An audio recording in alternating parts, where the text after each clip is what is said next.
Since February, I've been using this camera here, the Nikon Z6, and it has completely reignited my passion for photography.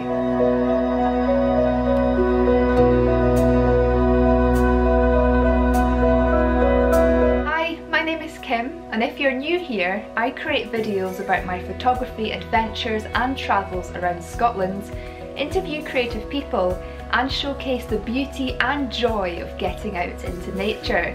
Today though, I've got something a little bit different for you all, as I explain how this camera here has helped me improve my photography and reignite my passion for getting out into nature with my camera. Just to get one thing straight, this is not a review video, nor is it a video where I tell you to go out and buy the Nikon Z6. This is just a video where I sit down and talk you through some of the features that this camera has and many modern cameras of the same price range have, which differ from the DSLR I've been using for the past 7 years, the Nikon D7100. Now, I'm not going to cover the obvious differences between the camera in this video because they are pretty clear. The Z6 is a modern pro-level full-frame mirrorless camera, and the D7100 is an advanced level crop sensor DSLR. It's therefore expected that the Z6 is going to have better image quality and more advanced technology than the D7100, and you don't need me to tell you that. What this video is going to do is talk you through some of the features of the Z6 which I personally have never experienced in a camera before, and it's made my photography experience in many ways easier and more enjoyable. What I hope this video will do is open your eyes up to some of the modern features that cameras like this have, which you may want to consider if you're planning on buying a new camera in the near future.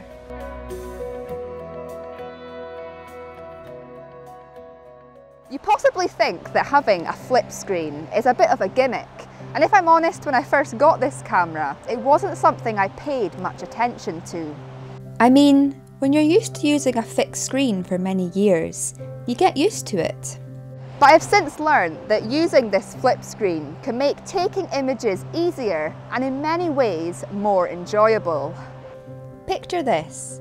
I want to take an image very close to the ground.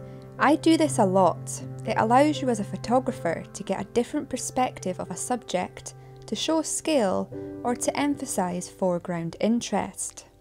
Normally, with my DSLR, I have to lie on the ground and get myself muddy, which sometimes can be part of the fun, but depending on the weather, it's not always the most favourable decision. If I don't want to lie on the ground, I either have to take a shot in the dark and hope for the best, or get myself into awkward positions to see through the viewfinder or view the back screen. Now, I'm young enough and fit enough to get myself on and off the ground and in and out of awkward positions. But for people with back or knee problems, it's not always possible for them to get low down in order to get these unique photographs. The flip screen therefore can really help in these situations, as you can see exactly what you're shooting and keep your body in a more neutral position. The same goes for shooting up high. Of course, having a flip screen is not essential, but as photography gets more and more popular, it's getting harder and harder to get unique images. Therefore, having a camera that allows you to take photographs at different vantage points increases your chances of getting those unique images and opens up more unique and exciting photography opportunities.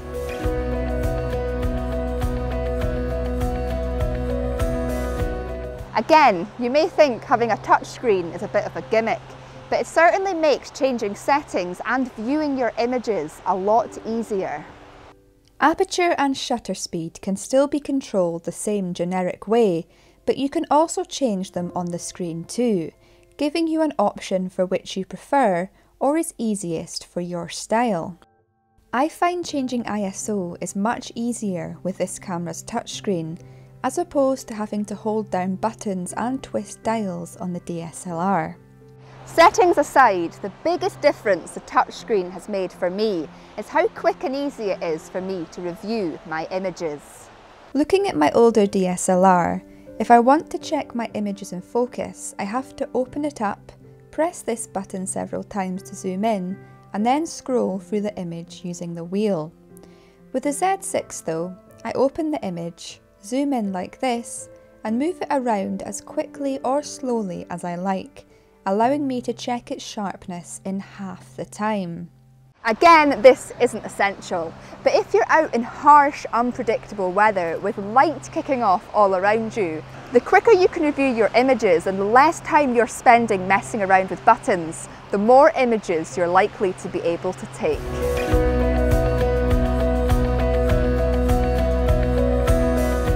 There's a lot of photographers out there who never use autofocus. I, however, tend to use a mix of autofocus and manual focus, depending on what subject I'm shooting and also the capabilities of the camera that I'm using. It's all about personal preference at the end of the day.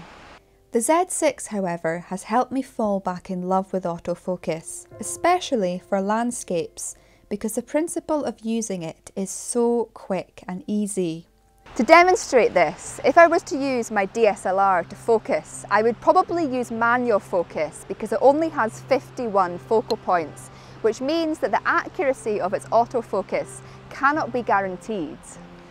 Doing this would mean me zooming into the scene like so, moving my focus ring to focus, and then zooming out again and pressing the shutter. There's nothing wrong with this. In fact, sometimes it can be preferred because doing this allows you to slow down, take your time taking your photograph, and truly immerse yourself in the scene around you. However, I'm sure there are times when you're out and you wish focusing was a bit quicker and easier, especially if you're new to photography and are feeling a bit overwhelmed with learning your camera settings and many photographic techniques. The Z6, in contrast to the D7100, has 273 focus points, which makes it 5 times more accurate. The best bit is you can still control exactly which part of the image is in focus just by tapping the screen. Watch this. I want this leaf to be in focus. I tap it and bang, it's in focus. It's so incredibly quick. So far, I have found that every image I have focused this way has been pin sharp in exactly the spot I want it to be. You could say this makes the process too easy. Again, it's about personal preference. But for me, I love how easy it is to focus with this camera. It allows me to be able to spend more time and put more energy into finding compositions and just enjoying the experience of being out in nature.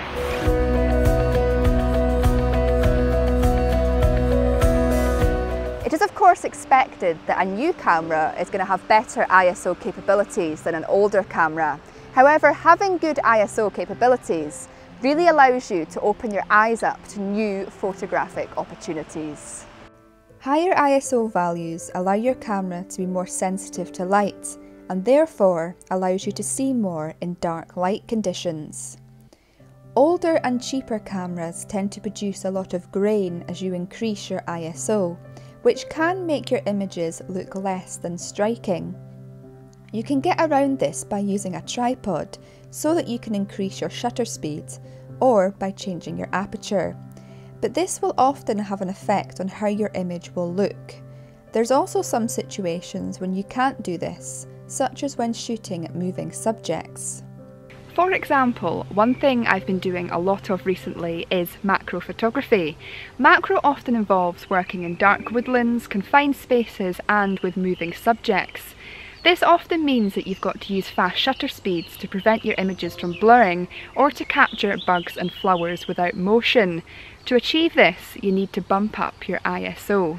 To showcase how amazing the Z6 ISO capabilities are, I will take an image of this flower here with the D7100 at ISO 1600 and take the same image with the Z6, also at ISO 1600, to show you the difference in graininess of the photos. Amazing, isn't it? You can barely see any grain in the Z6 image. Now, no matter what your photographic interests are, this opens up so many opportunities. So if you're into astro, you don't need to be afraid of high ISO values, as you can bump it up to see more stars without compromising the image quality too much. If you shoot indoors a lot, you can bump your ISO up high and still get sharp images. Or if you're not a fan of tripods and enjoy handheld photography, you can do it with ease.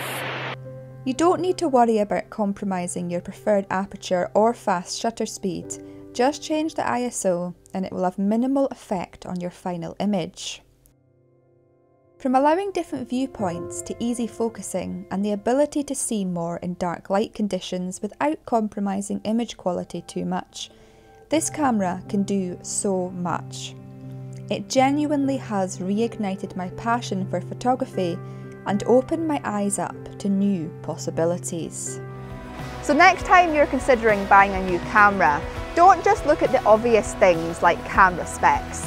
Think about some of the features that camera has that could potentially make your photography a little bit easier and more enjoyable, such as a few of the things I have mentioned in this video. Having said all this, please do not think that you have to invest in a new modern camera to be a good photographer, because that is 100% not true. In fact, in many ways, I've found that although using these modern cameras can be a lot easier in many ways, you can actually lose skills using them. So if you're new to photography or haven't got the budget, don't let this stop you. You will learn more about photography by getting out there and learning the skills and techniques than you will by owning a new state-of-the-art camera. This video is all about the features that this camera has that I personally have really enjoyed using, but they aren't for everyone. Get out and learn what your camera can do. The truth is, the best photographers are the ones that put in the time and effort and who also learn the capabilities of the camera that they own. So get out and explore. There's so much out there waiting to be discovered and photographed.